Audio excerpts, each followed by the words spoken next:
June 20ರಂದು ದಾಂಡೇಲಿಯ ಸಹಾಯಕ ಪ್ರಾದೇಶಿಕ ಸಾರಿಗೆ ಅಧಿಕಾರಿಗಳ ಕಾರ್ಯಾಲಯದಲ್ಲಿ ಬಹಿರಂಗ ಹರಾಜು.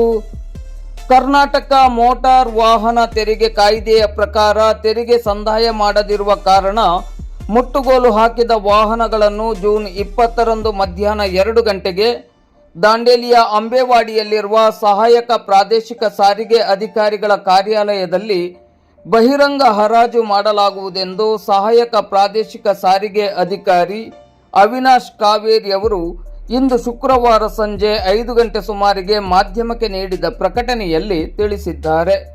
ಮುಟ್ಟುಗೋಲು ಹಾಕಿಕೊಳ್ಳಲಾದ ಒಟ್ಟು 10 ದ್ವಿಚಕ್ರ ವಾಹನಗಳನ್ನು ಹಾಲಿ ಇರುವ ಸ್ಥಿತಿಯಲ್ಲಿಯೇ ಬಹಿರಂಗ ಹರಾಜು ಹಾಕಿ ಬರಬೇಕಾದ ಬಾಕಿ ತೆರಿಗೆಯನ್ನು ಸಂಗ್ರಹಿಸಲು ನಿರ್ಧರಿಸಿರುವುದರಿಂದ ಸಾರ್ವಜನಿಕ ಬಹಿರಂಗ ಹರಾಜು ಮಾಡಲಾಗುತ್ತದೆ.